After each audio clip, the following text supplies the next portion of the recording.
Hey, good afternoon, good evening, good morning, whenever you happenstance into this truth bomb riff. My name is Patrick Lovell, and I am recording this on Tuesday evening, August 26th, 2025, at approximately 6 o'clock my time. And this is an emergency knee jerk reaction to everything that's happening that I have to just chime in on. And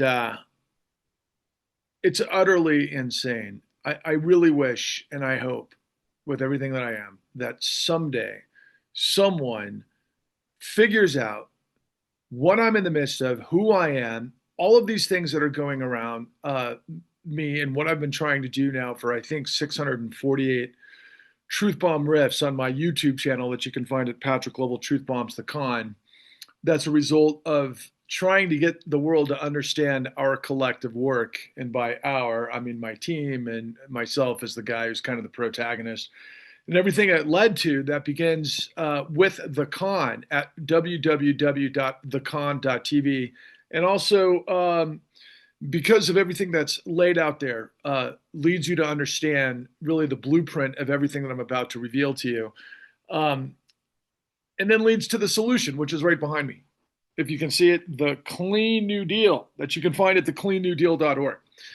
Now, I don't know what the hell is going on from a sort of universal construct, universal, the heavens opened up, the Red Sea parted, all of those types of things, because I've been after this for so long.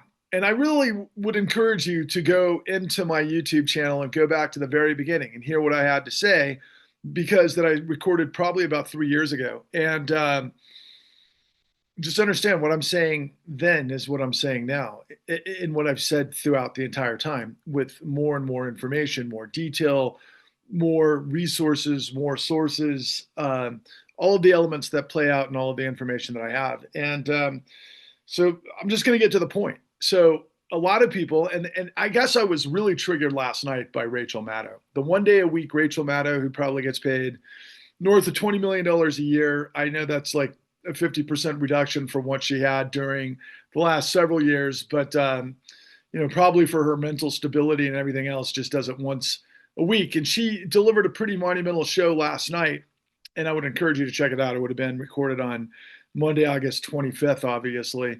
But the piece that I'm registering with and being triggered by and, reacting to is really this kind of convergence and befuddlement in all things Lisa Cook at the Federal Reserve as it relates to Donald Trump trying to do something that has never been done, that's basically against the statutes by way of the Federal Reserve Act in terms of the independence of the Federal Reserve and the governors of the Federal Reserve Board. But he can, and here's the loophole, fire someone for cause. And that cause could be a number of different definitions, of which, obviously a lot of folks in the power vector are wrestling with at the moment.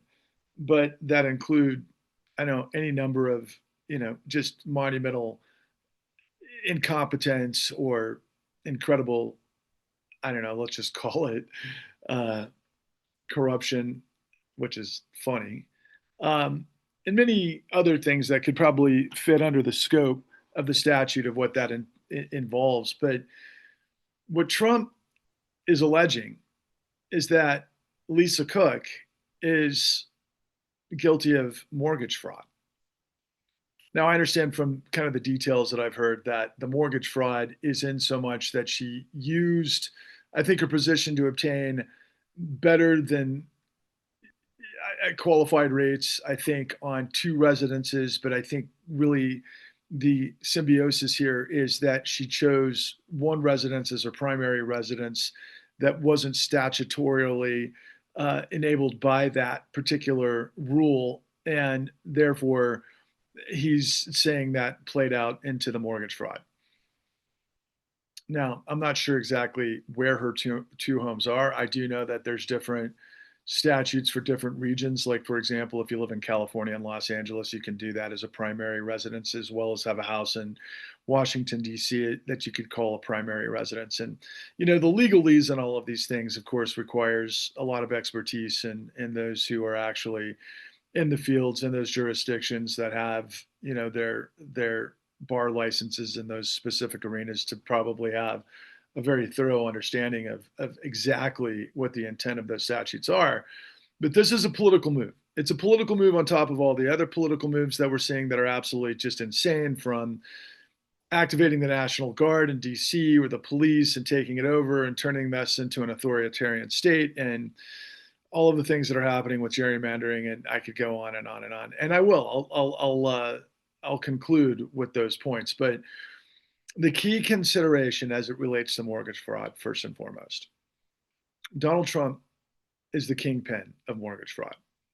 He's been involved with mortgage fraud in all of his real estate developments, his casinos, everything in his entire apparatus of his businesses going back decades.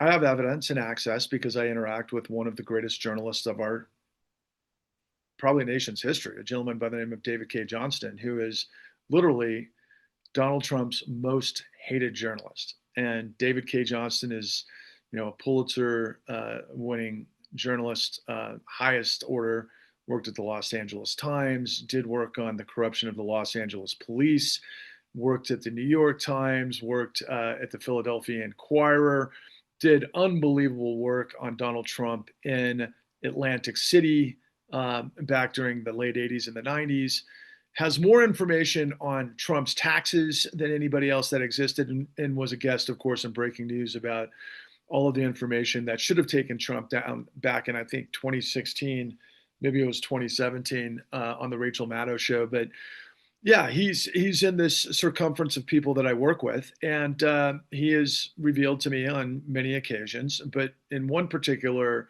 recording that we did, it was mind-numbing. In fact, I've heard it since, but I think I might be one of the first places that he had revealed this information. That back in the 80s, while he was working on all of the Trump criminality in Atlantic City, which is monumental, not to mention the corruption that enabled Trump to swim through that whole situation. But David K. Johnston got information about Donald Trump selling to a known national drug dealer in the cocaine space that was laundering all his ill-gotten gains into Trump real estate. And he tried to do that article, or I should say, break that information in the New York Times, and he was held at bay. He couldn't tell that story back then. And he revealed that to me, and then subsequently, over the course of the last 6 months, he'd revealed that to some other podcasters. But everything that Trump has done, particularly as it was revealed during the Letitia James civil fraud case that led to a $450 million civil judgment that took shape, of course, in 2023, 24, that should have led to Trump's seventh bankruptcy, because he was on the hook for appraisal fraud and defrauding the bank. Now, going back to all things the insurrection and what the government was doing in the last year that Merrick Garland never was able to put together as the Attorney General of the United States, the sum total of all of the different investigations and indictments and all of the things that would lead to what, unfortunately, the full scope of the American legal system couldn't nail Trump down on, effectively was that Donald Trump defrauded the United States using deceptive acts and practices and falsification of business records and a racketeering effort, with all sorts of other methodologies of deception, all of which that are illegal and then fit within the context of the RICO scenario. Not to mention trying to sell state secrets, of course, that whole situation in Mar-a-Lago. In addition to the insurrection, was pretty much exactly what the government was raining down on Trump. And Trump had to win the election, or he most likely was going to go to prison, I think. Unless, of course, I think also that if Vice President Harris would have won the election, she probably would have, for expediency and trying to turn the page as she was campaigning on, most likely wouldn't have brought charges against him to try to quell the whole thing and move on to the next phase of whatever this country's chapter would be. But instead, and I kept saying during the election, oh, that's pretty amazing that a woman who was the Attorney General of the state of California, who supposedly was the last holdout because of the national mortgage settlement, was some sort of hero because California is such a huge state that she held out for more money from the national mortgage settlement. But at the same time, she quashed what really led to all of that scenario. And she was, I'd say, a lackey for the DNC and, quite frankly, Obama, and more importantly, Eric Holder at that time, our former Attorney General of the United States, who under the DNC became the guy who really chose the Vice President of the United States, and I think was very influential in choosing Kamala Harris to run for president. And she got the nod because she played ball, just like Pam Bondi played ball. Pam Bondi's entire sort of nexus of getting a ticket to the show was she was effectively, I like to say, and I'm sure I'm going to offend some folks out there, Bank of America's highest level whore. Because Bank of America, through mortgage fraud, were destroying millions of Americans, particularly in the state of Florida, that she protected and she was complicit in. And that's part of all of the information that I have. You can see it in many of my truth bombs and Patrick Level Truth Bombs, the con. Also, of course, in the con, and all that sort of thing was supposed to be meant for season 2 of the con, but we got quashed by none other than, I'm absolutely certain, BlackRock, that was the entity that picked up, everything that took place after the aftermath of the 2008 great financial crisis. That was all predicated on mortgage fraud. That, oh yeah, by the way, ran through the Federal Reserve, which is, again, probably the most important linchpin of everything that I'm talking about, which of course also includes the Supreme Court. So, and by the way, Epstein. So right now, in the news cycle in 2025, in the midst of all of this, horrific scenario by way of everything happening in Israel and everything that's happening in our cities by way of ICE and having their faces covered and being, basically the muscle in some paramilitary force for a president that was a convicted 34 count felon and also was involved with the insurrection that, was also guilty of literal rape in the E. Jean Carroll case.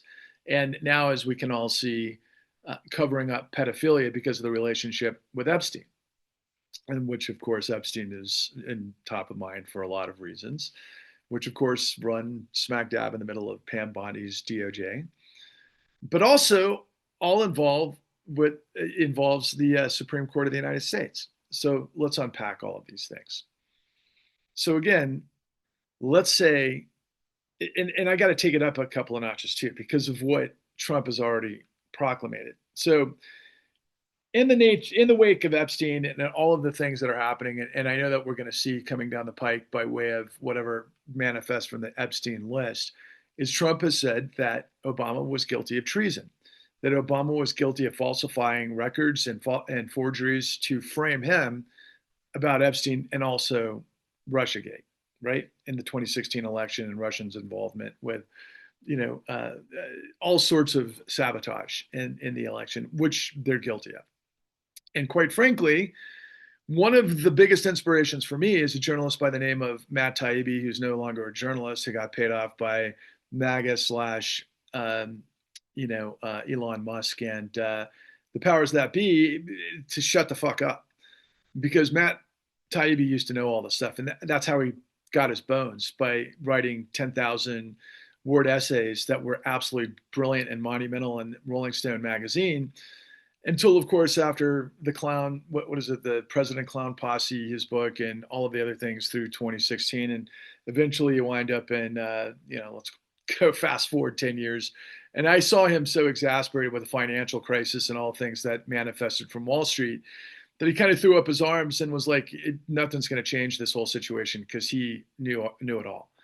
And then, of course, he switches gears and he ends up doing the the Twitter files. He goes to Congress. He's talking about the CIA or the FBI's involvement with social media, and he, gets on the same team with, I think, Jim Jordan, as I recall, and so on and so forth. And I've always speculated that Putin had Taibbi compromised because Taibbi was doing his fear and loathing thing that involved hookers and heroin in Moscow, while he spent years there, with his original and his initial newspaper, because he was there during the heyday of the transition to corruption in the 90s, quite frankly.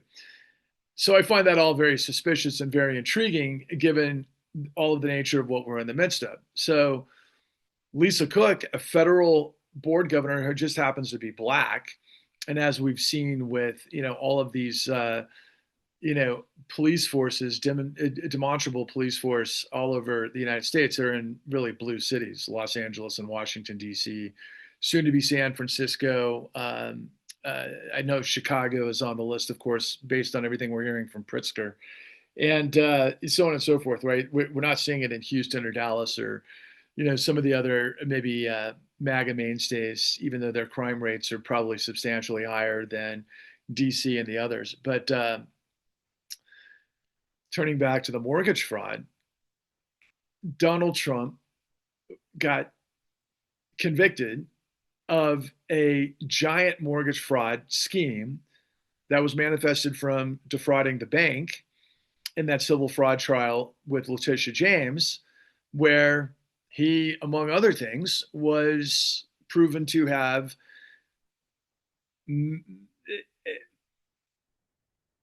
monumentally increased the square footage of his penthouse like 3 times. I think it was like, literally 30, not 30%, probably 300%. It was huge in terms of how much, like, let's say you had a 6,000 square foot penthouse, or I can't remember what the numbers are. It'd be like 18,000 square feet or something like that.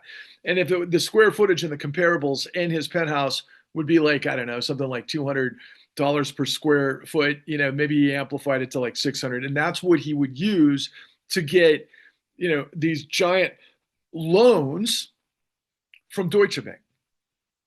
And this would be throughout all of his real estate in Manhattan. And that was just a subset of the samples that the AG used in terms of prosecuting this case. And of course, Donald Trump lost.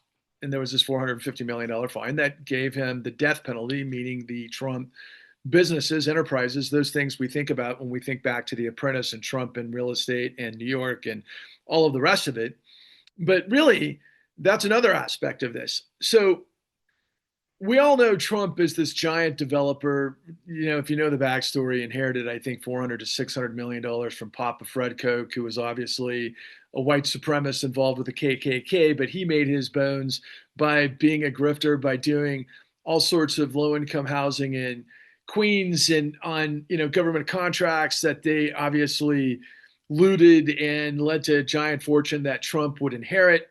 And of course, Trump's introduction to all things New York real estate and, quite frankly, society was Roy Cohn, who was also a prolific liar grifter attorney that was inside of all sorts of whacked out scenarios, including mortgage fraud and money laundering and fraud into Manhattan real estate and all of the rest of it. And at that time in the 70s, Trump was, deeply enmeshed, as he had to be, with the 5 families of the mob, because that was the only way you could get things built in New York. And New York was kind of like, I don't know, just a cesspool of rotting corruption and basically, dying on itself before the go-go 80s, before financialization came in to rescue the deindustrialization of what took place in Manhattan and New York. And it was global real estate that drove that. And it was the likes of the Russians through Putin and Deutsche Bank that were laundering money into all things Trump real estate. And the guys, the beard, if it was the credibility of NBC, thanks to whoever the president was of NBC at that time, because we know on record the president of CBS, Les Moonves, and Jerry Zucker at CNN all said that Trump was great for ratings. So they played roulette with our democracy, while the legitimacy of Mark Johnston's, I think I may have butchered his last name because I'm thinking about making the case of the mortgage fraud. But it was all a facade. Donald Trump, this player developer in Manhattan, you're fired with the celebrities and everything else. Meanwhile, it was a front while all of these international fraudsters were laundering money into Trump real estate at that time period. That was being baked into, and there's always this thing like caveat emptor. And in real estate, the real estate is worth what someone's willing to pay for it. So there's that. But there's also accounting practices. There's comparables. There's professional, code of ethics and all of these others that could fall into the parameters of illegality and civil and criminal violations in the event that there's a lot of deception involved, particularly as it relates to securities fraud, okay, which it was also involved with. Why? Because Letitia James, ironically, the Attorney General of the United States, didn't actually prosecute control fraud. I'm not sure if she didn't understand how to do that. There's a chance that she didn't, because all of the control fraud emanated from a gentleman who I work with frequently, who I discovered, who led me on my journey through the con to understand what we did during the savings and loan crisis, and then ultimately how we're able to get inside the belly of the beast on white collar fraud, which is the real crime of this country that harms and murders and maims and leads to monumentally larger impacts than does blue collar crime, people holding people up or stealing from convenience stores and whatever else. I mean, it's not even comparable. White collar fraud is literally the disease that is destroying the United States, and has been for decades and decades and decades. And all of this stuff that I am revealing to you is mortgage fraud on many, many, many different levels. It's control fraud, but the mortgage fraud is created in a pipeline because appraisers can hyperinflate the value of the appraised value. There's reasons why they do that, particularly as it relates to getting loans. And when you hyperinflate the value, and anybody with a college education could go in and look at the comparables and the values, to see that there's discrepancies and be like, whoa, well, why would he do that? Well, he's doing that to lie to the bank. Of course, he was guilty in the civil fraud violation, but there's more to it, because not only do you have, in this particular case, the Trump companies lying to get these loans on appraisal fraud, but when you bake this into the cake of the way the nature of the housing and commercial real estate industries work, you have a whole bunch of different parameters and pipelines of assembly lines. Because all of the real estate and the asset, particularly as it relates to banks, are thrown into mortgage-backed securities. And those mortgage-backed securities are then sold to investors around the world, predicated on the reps and warranties that everything is true, based on square footage, appraisal value, and all of the ins and outs of the specificity to specific real estate, such that if you get caught lying, it's a criminal offense, i.e. a $450 million civil fine in this particular case, okay? But Trump's been doing this for decades. Now, he was doing this at Taj Mahal, the casinos up in Las Vegas that were part of the junk bond crisis and the savings and loan fraud, which were the first sort of iteration of this that would lead downstream over the course of the next, let's call it 30 years, which is where we are now, 30 to 40 years, quite frankly. And what happens in that assembly line is you manufacture the appraisal fraud, you hyperinflate the value, which is against the law, you sell based on deceptive acts and practices to throw into a security that then is a deceptive security that then you get, and this is what they show you in The Big Short, but they didn't show you all of it, which is what I do. And if you ever have seen The Big Short, and if you ever get to the final 5 minutes, they basically admit that, yeah, we left a lot out of the story and nothing happened as a result of it. I mean, that was their inference. And that's what I'm trying to tell you. And that's what I've been doing for 5 years nonstop, even though it took me the previous decade to figure it all out, but then to get it all on camera into a television series that would then be able to cross the T's and dot the I's of all the legalese so we wouldn't get sued by the largest financial operations in the world with the deepest pocketed corporate attorneys and the people who know this shit inside and out, they just quashed us so that nobody knows what's going on in the context of the ridiculousness that Donald Trump's going to try to fire Lisa Cook for mortgage fraud when he himself is guilty of monumental mortgage fraud. But it doesn't stop there.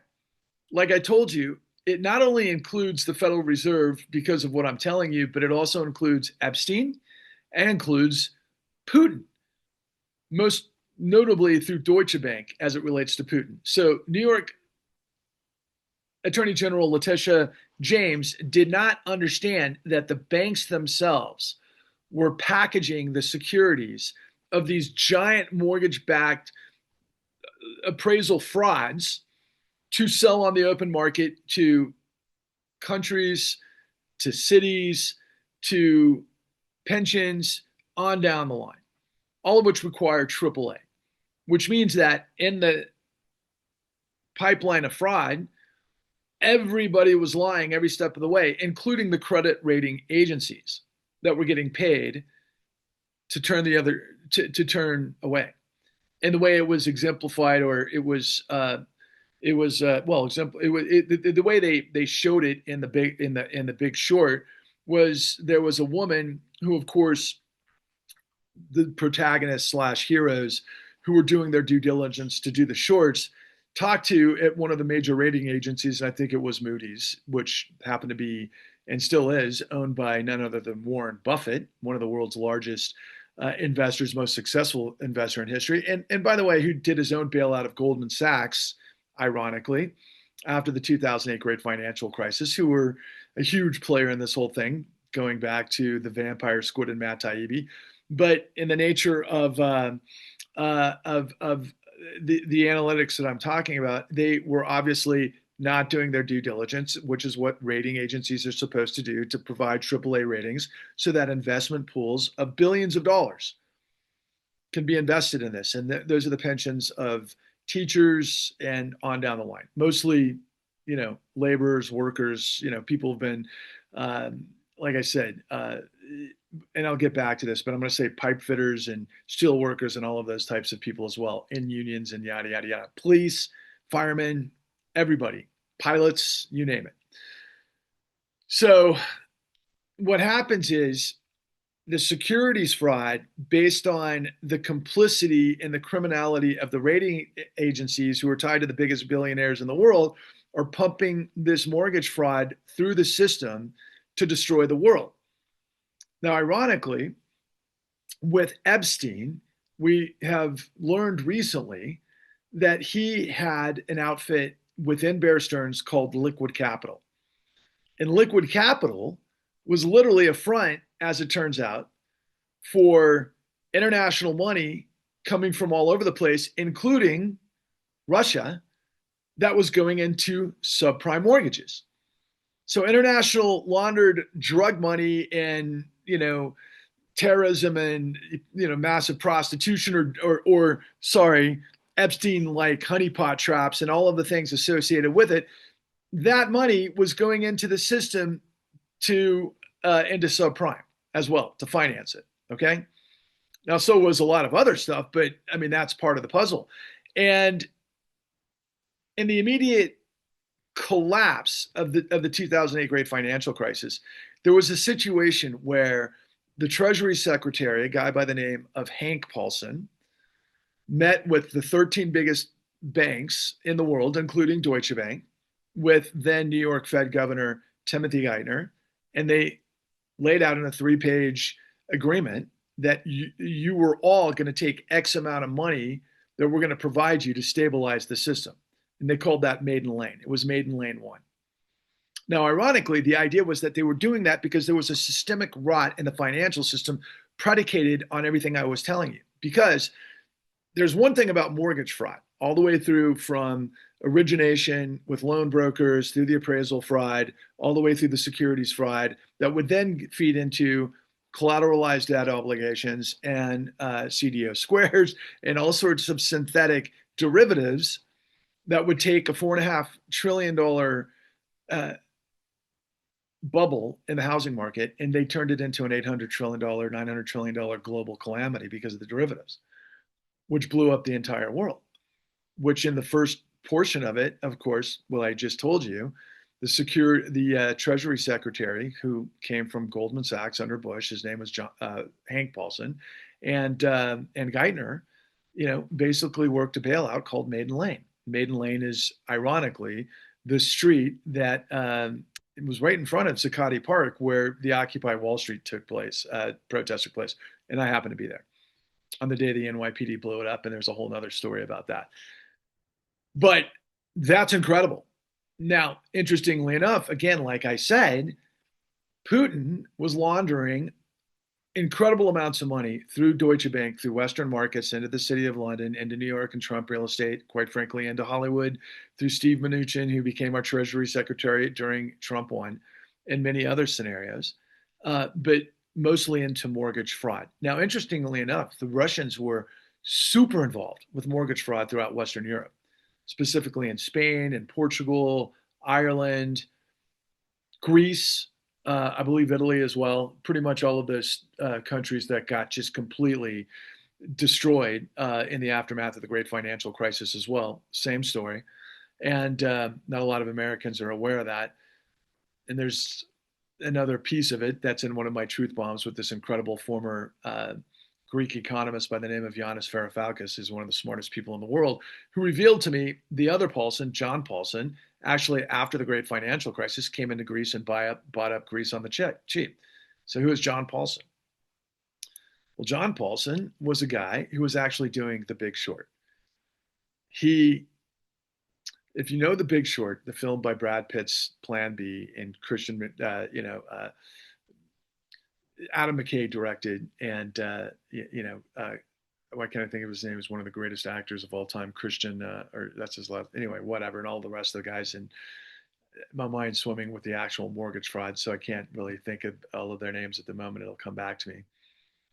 But the way that was portrayed in The Big Short was that here's a couple of smart hedge fund guys that meet with an insider from Deutsche Bank, who is played by Ryan Gosling, as a matter of fact, and they get the whole skinny that they're selling garbage to go into these tranches that are going to blow up the whole world. And they go do their due diligence and they decide, oh, we can short the market because it's all designed to fail.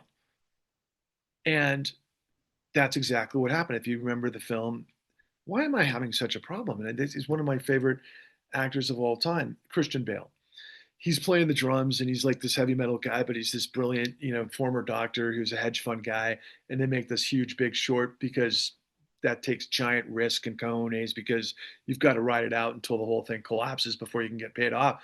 But as it turns out, in the real world, that hedge fund and the player who did that, whose name eludes me at the moment too, he will come to me just like Christian did. Their bet was about $500 million that they recouped as a result of The Big Short. What I'm telling you, this guy, John Paulson, he and his lieutenant Paolo Pellegrini, they walked with $20 billion on the real Big Short that they did with Goldman. Now, here's how this whole story through mortgage fraud also relates to the Supreme Court. Now, a lot of people right now are saying, yeah, because of Fed independence and what's going on with Lisa Cook, that this is going to go to the Supreme Court, whether or not the President of the United States, because of what we know, what the Supreme Court ruled in the unitary presidency, because they etch-a-sketched, the 14th Amendment, Section 3, that they obviously have made Trump the king. But there's this statute within the Federal Reserve Act that prevents anybody from government reaching into the Federal Reserve to fire anybody other than for something outrageous. Now, interestingly enough, Jerome Powell, who Donald Trump can't fire, and a lot of the mainstream media at the moment is trying to make out like he's some sort of hero in this whole thing. Jerome Powell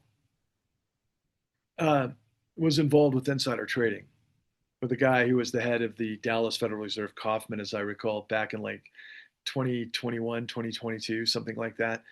And that didn't get the attention of the mainstream press and would have been cause for the president, obviously replacing the chairman of the Federal Reserve. But of course, that's not relevant to now because of just the nature of how insane media is.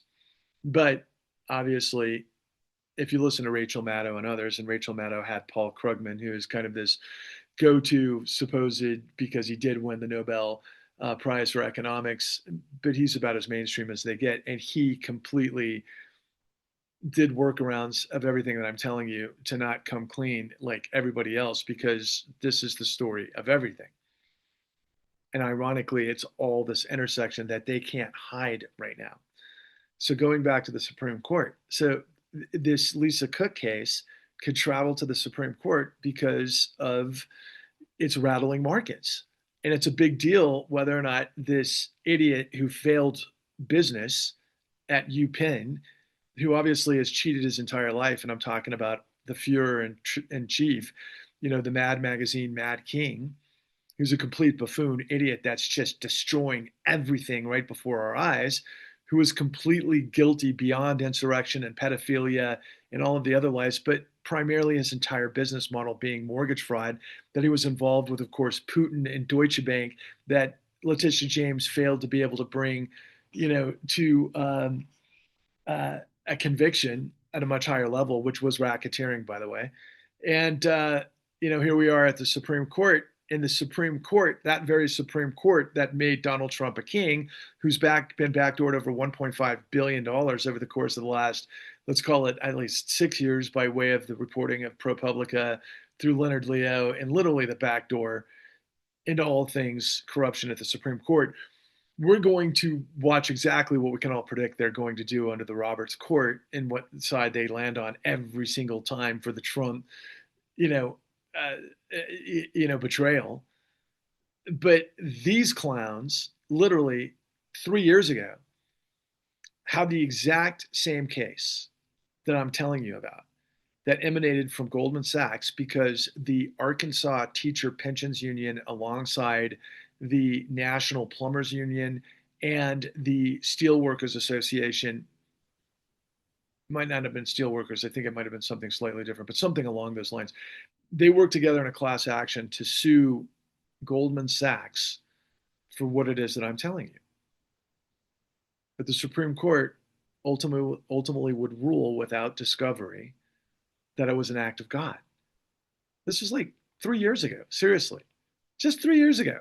And the financial crisis was 15 years ago. But the aftermath, we've been living with it ever since, and that's how slow the machinery and the legal system operates. But as it related to the Supreme Court decision, they didn't involve themselves with discovery, because of course the Department of Justice didn't do the discovery, because the Department of Justice under Eric Holder at the time swept this all under the rug, which is the reason why I had to do what I did, which is The Con, that you can see at thecon.tv for free, because all the American people buy our lies. And so the Supreme Court said it was an act of God. And meanwhile, what I have on the shelf that I had ready for season 2, which is gobsmacking information, I did this interview with an incredible journalist from the Wall Street Journal, a guy by the name of Greg Zuckerman, wrote the book, The Greatest Trade Ever Sold. And that was the story of Paolo Pellegrini and, of course, John Paulson. And John Paulson and Paolo Pellegrini, and I have other evidence of this because I was working not only with the director of the FBI at that time, a guy by the name of Chris Swecker, who pulled a giant dragnet on the entire country, which we show you in The Con, that emanates this entire deal. And they got shut down by then Bush administration because of a corrupt Department of Justice. And by the way, Bush's largest contributor was a guy by the name of Roland Arnault, who ran the largest subprime outfit in the country, who was doing the same exact thing. And that was called AmeriQuest. And by the way, a lot of people are talking about how Trump is putting everybody into ambassadorships that, contributed money and are kind of getting kicked out of some of the other institutions. That's exactly what Bush did with this guy, Roland Arnault, who blew up the world with liar's loans. That was mortgage fraud. That ultimately was part and parcel to what Goldman was involved with, because what Paulson figured out, if you remember in The Big Short, that the hedge fund was doing its due diligence where they portrayed that it was the strip dancers that were in over their heads, acting as if they were financial experts, basically laundering, not laundering, but using their houses as, different pieces on the monopoly board, right? And that's how they were able to fund those houses with strip dancing, right? And so basically, because it was easy, blamed it on the strip dancers. I can assure you the strip dancers didn't create this fraud. The Wizards of Wall Street created this fraud. So did then chairman of the Federal Reserve, a guy by the name of Alan Greenspan, who was there forever. And it's kind of funny he's been gone for so long that the next generation doesn't even know who he is, considering everything we're talking about right now in 2025.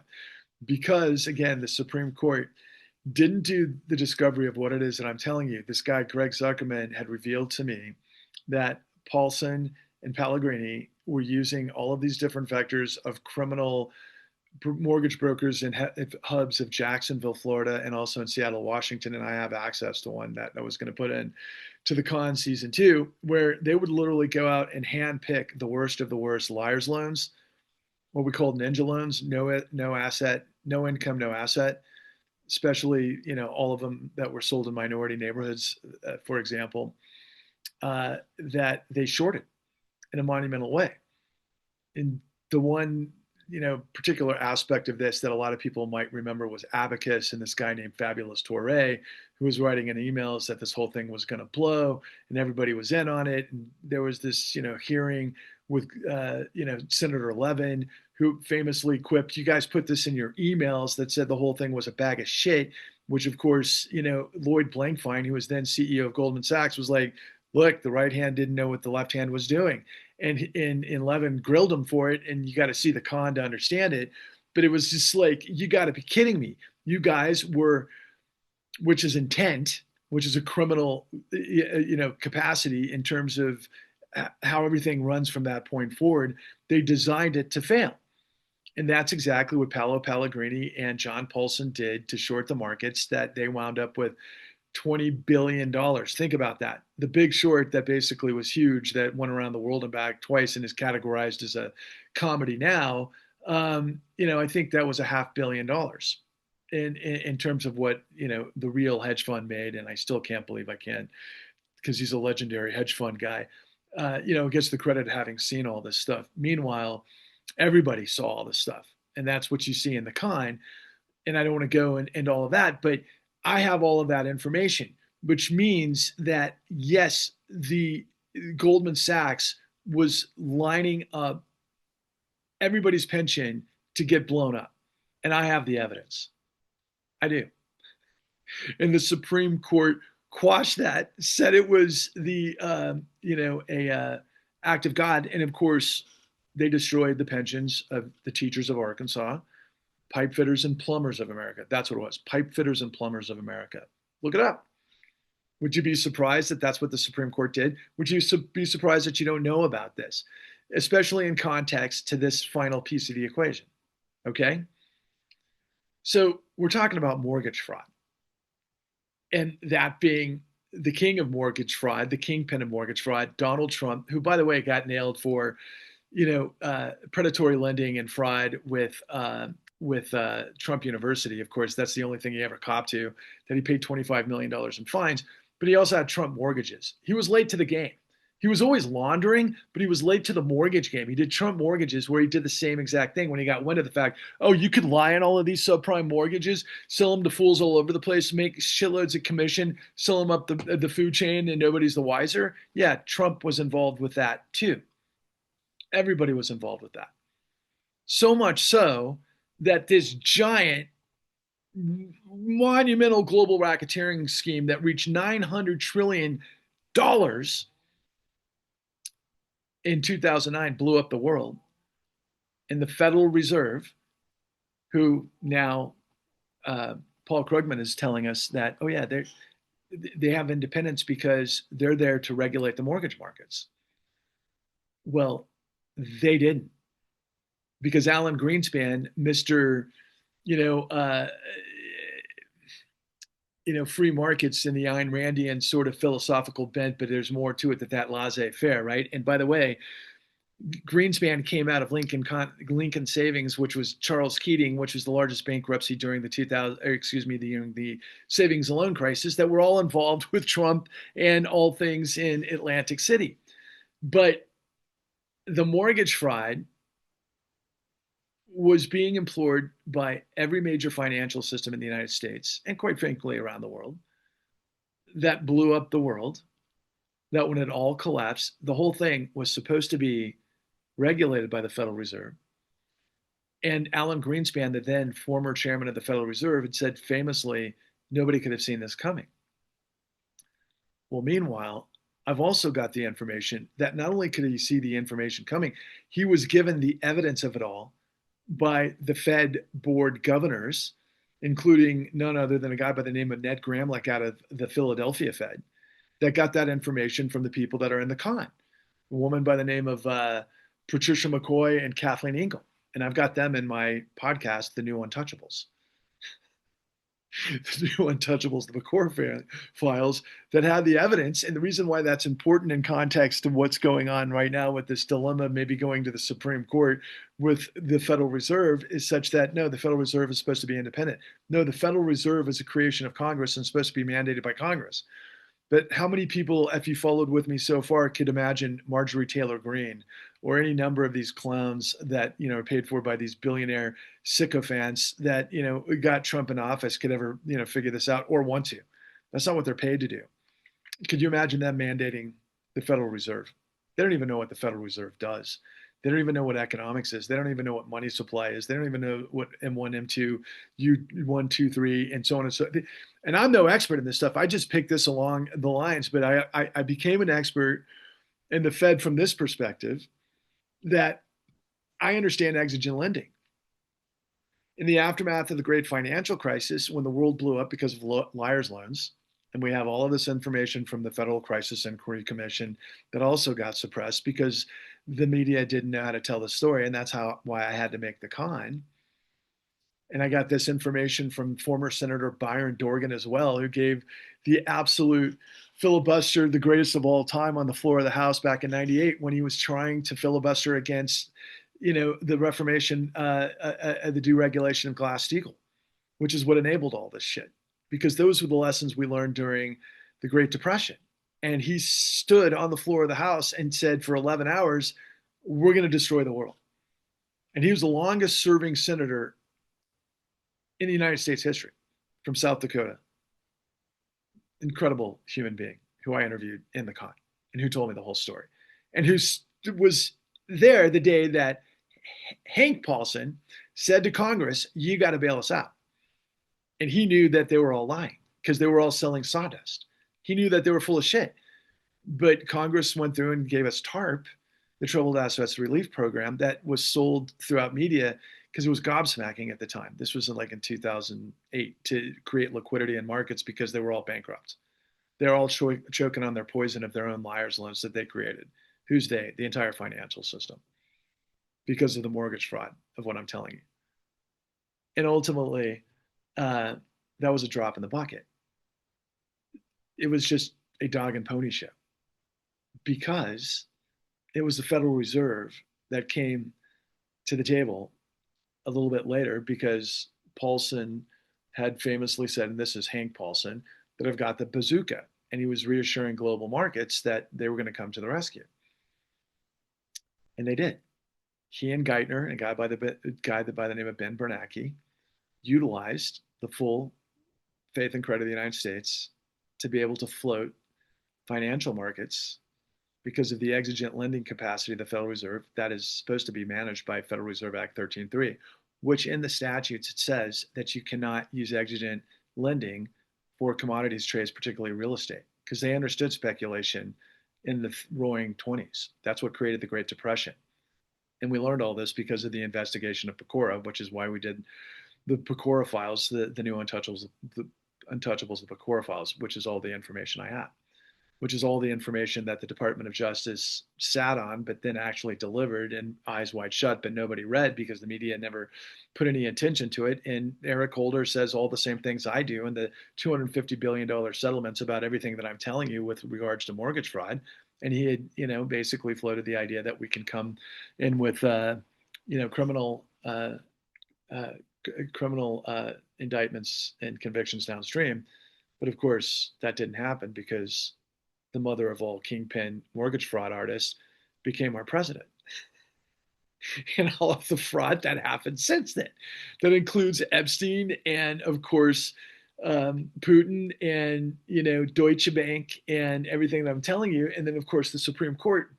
But finally, on this whole situation, in terms of the independence of the Federal Reserve, given the information that I've just hopefully created a nuclear emoji, that you now spread like wildfire, that it was the Fed that came to the rescue in 2009 with, as it turns out, $33 trillion to float the bankrupted casino capitalism of Rico Wall Street that had blown themselves up, and they got $33 trillion. Does the billionaire apparatus make sense to you now? That was just the beginning. We floated another 16 trillion in quantitative easing that took us through about 2016, 2017. Then in 2019, there was another global run on repo emanating from Japan, SoftBank, because of another overnight lending scenario. And nobody knows exactly why, but that led to 19 trillion in emergency lending that very few know about, except for those getting away with this. That's 71 trillion before COVID.